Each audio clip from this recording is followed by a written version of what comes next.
नमस्कार विद्यार्थी मित्र हो. मॅथ्स क्लासरूम मध्ये आपणा सर्वांचं मनपूर्वक स्वागत. मी डी जे वाघ, श्री वसंतराव जयवंतराव देशमुख हायस्कूल कोल्हापूर. आज आपण 10th मॅथ्स 1 मधील 5th चॅप्टर प्रोबॅबिलिटी स्टार्ट करीत आहोत. आजच्या या व्हिडिओमध्ये प्रॅक्टिस सेट 5.1 ज्या अंतर्गत रँडम एक्सपेरिमेंट म्हणजे काय आणि त्याचे आउटकम्स म्हणजे कोणते याविषयी अधिक माहिती जाणून घेऊ. So let's get started.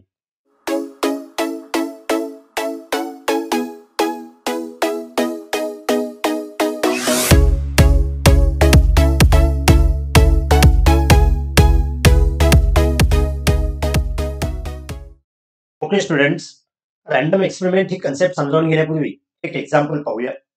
आपल्याला काय सांगितलंय पहा. The adjoining picture shows a toss before a cricket match. एखाद्या क्रिकेट मॅचच्या अगोदर जेव्हा टॉस केला जातो, म्हणजेच एखादा पॉईंट जेव्हा टॉस केला जातो, तेव्हा साहजिकच आहे तिथं दोन ऑप्शन येतात आपल्या समोर. That is means what are the possibilities. ज्यावेळी कॉईन टॉस होतो त्यावेळी एक तर तिथं हेड येतो अथवा टेल येतो. म्हणजे हेड किंवा टेल असे दोनच ऑप्शन आमच्या समोर येतात. That is means so there are to possibilities. म्हणजे हे जे एक्झाम्पल आहे, हा जो एक्सपेरिमेंट आहे, यामध्ये येणारे जे रिझल्ट आहेत ते एक्सपेरिमेंट करण्याच्या अगोदर आम्हाला माहित आहे. म्हणजे जो कॉईन टॉस करायचा आहे त्याच्या अगोदर आम्हाला माहित आहे की तो कॉईन टॉस केल्यानंतर एकतर हेड येईल अथवा टेल येईल. म्हणजे येणारे रिझल्ट इन ऍडव्हान्स मध्ये माहित आहेत, परंतु आपण त्यातलं काय येईल हे प्रेडिक्ट नाही करू शकत. सुरुवातीला सांगू शकत नाही की या एक्सपेरिमेंट वेळी हेड येईल, या एक्सपेरिमेंट वेळी टेल येईल, कारण दोघांचेही चान्सेस इक्वल आहेत. म्हणजे हेड पण येऊ शकतं, टेल पण येऊ शकतं. म्हणजे ऍडव्हान्स मध्ये ज्याचा आन्सर आम्हाला माहित असतं पण डेफिनेटली माहित नसतं, तेव्हा अशा पद्धतीचे जे एक्सपेरिमेंट असतात त्याला रॅन्डम एक्सपेरिमेंट म्हटलं जातं. तर यामध्ये येणारे जे रिझल्ट असतात, जसं इथं हेड आलं, टेल आलं, तर हे जे त्याचे रिझल्ट आहेत इन ऍडव्हान्स मध्ये माहित असणारे जे आमचे ऑप्शन्स आहेत, ज्याला आउटकम असं म्हटलं जातं. म्हणून रॅन्डम एक्सपेरिमेंट आणि आउटकम याचे डेफिनेशन आपल्या पुस्तकामध्ये काय दिलं पहा. रॅन्डम एक्सपेरिमेंट कशाला म्हटलं जातं? The experiment in which all possible result are known in advance. एक असा एक्सपेरिमेंट ज्यामध्ये सगळे जे पॉसिबल रिझल्ट आहेत ते आपल्याला ऍडव्हान्स मध्ये माहित असतात. जसं की आता आपण एखादा पॉईंट टाकल्यानंतर हेड येईल किंवा टेल येईल हे आम्हाला रिझल्ट माहित आहेत. But none of them can be predicted with certainly. परंतु डेफिनेटली त्यातला एखादा कुठला येईल हे आपण सांगू नाही शकत. We can not predict it. आपण ते प्रेडिक्ट नाही करू शकत. And there is equal possibilities for each result. आणि दोघांना समान संधी असते. म्हणजे हेड पण येऊ शकतो, टेल पण येऊ शकतो. Such a experiment is known as a random experiment. म्हणजे रॅन्डम एक्सपेरिमेंट कशाला म्हटलं जातं पहा. जो प्रयोग करायच्या अगोदर, जो एक्सपेरिमेंट करण्याच्या अगोदर आम्हाला सगळे पॉसिबल रिझल्ट माहित असतील, परंतु त्याच्यातला नेमका रिझल्ट कोणता असेल हे आपण प्रेडिक्ट नाही करू शकत. असे जे एक्सपेरिमेंट आहेत ज्याला आपण रॅन्डम एक्सपेरिमेंट म्हणतो. यामध्ये येणारे जे सगळे पॉसिबल रिझल्ट असतात त्यालाच आपण आउटकम असं म्हणतो. That is means result of random experiment is known as the outcome. जसे की आता आपण हा जो प्रयोग केला, that is means a coin is tossed, that is the random experiment, and head or tail, that are the outcomes of that random experiment. आपण असेच काही रॅन्डम एक्सपेरिमेंट आणि त्याचे आउटकम्स लक्षात येण्यासाठी काही एक्झाम्पल्स पाहूया. त्या पुस्तकामध्ये काही एक्झाम्पल्स दिलेले आहेत. फॉर एक्झाम्पल, फर्स्ट काय पहा. In a random experiment of tossing a coin there are only two outcomes. म्हणजे एक कॉइन ज्यावेळी टॉस करतो त्यावेळी आपल्याकडे दोनच ऑप्शन्स येतात. एक म्हणजे तो हेड असेल अथवा टेल असेल. म्हणजे हेड आणि टेल हे त्याचे आउटकम्स झाले. सेम वे सेकंड एक्झाम्पल काय पहा. In a random experiment of the follow throwing a die is thrown. एक डाय टाकलेला आहे, म्हणजे ज्यावर 1 2 3 4 5 6 असे डॉट असतात किंवा नंबर असतात. There are 6 outcomes.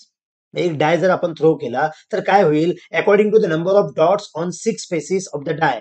डायला 6 फेसेस असतात, त्यामुळे आपल्याला 1 और 2 और 3 और 4 और 5 और 6 या पद्धतीने ह्याचे ऑप्शन्स येतील. म्हणजे हे त्याचे आउटकम्स झाले.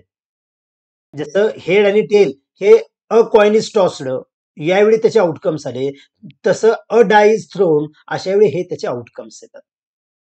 किंवा समजा एखादा पुढचा experiment. In a random experiment of a picking a card bearing numbers from 1 to 50. काही कार्डवर 1 पासून 50 पर्यंत नंबर लिहिलेले आहेत. त्यातलं कोणतंही एक कार्ड जर आपण पिक केलं, उचललं, तर आपण म्हणू शकतो देर आर 50 आउटकम्स. मग ते कोणते आउटकम्स असतील, म्हणजे आपल्या हातात येणारं कार्ड असेल ते 1 असेल किंवा 2 असेल, 3 असेल, 4 असेल. या पद्धतीनं आपण 50 पर्यंत कोणतेही कार्ड पिकअप करू शकतो. म्हणजेच त्याचे आउटकम्स हे 50 असतील. ते 1 to 50 कोणताही असू शकतो. तर अशा पद्धतीने ज्याचा आन्सर सुरुवातीला माहित आहे, परंतु आम्ही डेफिनेटली प्रेडिक्ट नाही करत, ज्याला मी रॅन्डम एक्सपेरिमेंट म्हणतो. आणि येणारे जे रिझल्ट्स असतात ज्याला मी आउटकम्स असं म्हणतो. याच पद्धतीने अजून एक एक्झाम्पल आपल्या पुस्तकात दिलेलं आहे पहा. A card is drawn randomly from a pack of well shuffled playing cards. Well shuffled playing card ज्यावेळी आपण खेळतो त्यावेळी त्याच्यामध्ये टोटल 52 कार्ड्स असतात. आता तुम्हाला हे कदाचित माहित असेल की हे जे 52 कार्ड्स असतात त्यामध्ये 26 हे लाल रंगाचे असतात, 26 हे काळ्या रंगाचे असतात. रेड कार्ड 2 टाइपचे असतात. म्हणजे एक रेड असतो तो हर्ट टाइपचा असतो, एक डायमंड टाइपचा असतो. आणि ब्लॅकमध्ये 2 टाइप्स असतात. एक असतो तो क्लब टाइपचा आणि एक असतो तो स्पेड टाइपचा. म्हणजेच पत्त्याची पानं जे खेळतो त्यामध्ये लाल आणि काळ्या रंगाची 2 असतात. ज्याला तुम्ही बदाम असेल, चौकट असेल, किलवर असेल, इस्पिक असेल या पद्धतीने म्हणतो. यामध्ये सुरुवातीला सगळ्यात जो मोठा कार्ड असतं ज्याला आपण एस कार्ड म्हणजेच एक्क असं म्हणतो. त्यानंतर किंग असतो, क्वीन असते किंवा जॅक ही मेन कार्ड असतात. शिवाय मग ह्या एस म्हणजेच एक्का ज्याला म्हणतो त्यानंतर 2, 3, 4 या पद्धतीनं 10 पर्यंत कार्ड असतात. म्हणजे हे 9 कार्ड्स हा 10, 11, 12, 13 अशी प्रत्येक प्रकारची 13 कार्ड्स असतात. म्हणजे 13 हर्ट कार्ड्स, 13 डायमंड कार्ड अशी 26 रेड कार्ड्स असतात. सेम वे 13 क्लब कार्ड आणि 13 स्पेड कार्ड अशी 26 ब्लॅक कार्ड अशी टोटली 52 कार्ड्स असतात. याचा अर्थ असा आहे की समजा एखादा प्रयोग असा केला की त्यातलं कोणतं एक कार्ड पिक केलं. ज्यावेळी आपण वेल शेफल्ड प्लेइंग कार्ड्स आपण काय करतो, त्यातलं एखादं कार्ड पिक करतो, त्यावेळी आमचे जे आउटकम्स असतील ते हे 52 आउटकम्स असतात.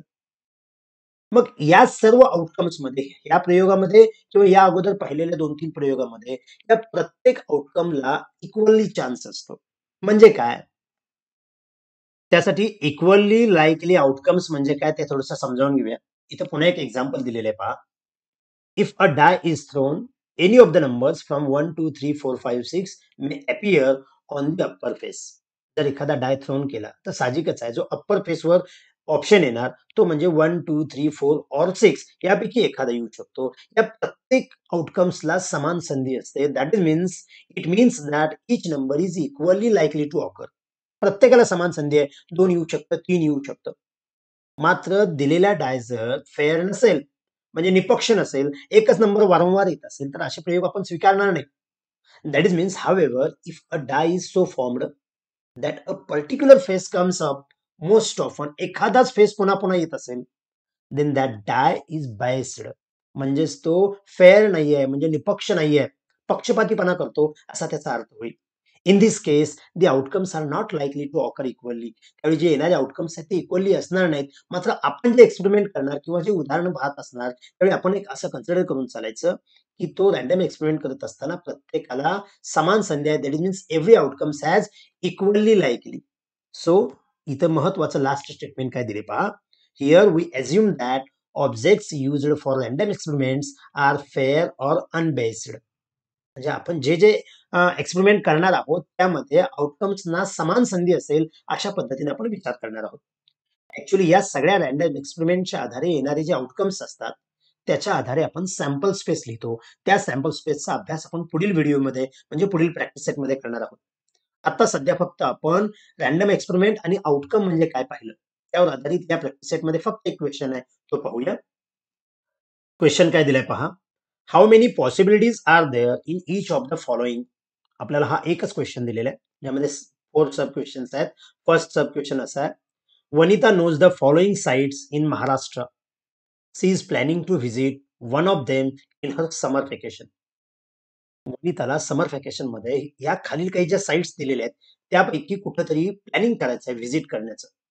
मग त्यासाठी आपल्याला जे साइट्स दिलेले आहेत ते सांगितलेले आहेत. अजंठा असेल, महाबळेश्वर, लोणार सरोवर, ताडोबा वाईल्ड लाईफ सँच्युरी, अंबोली, रायगड, माथेरान आणि आनंदवन.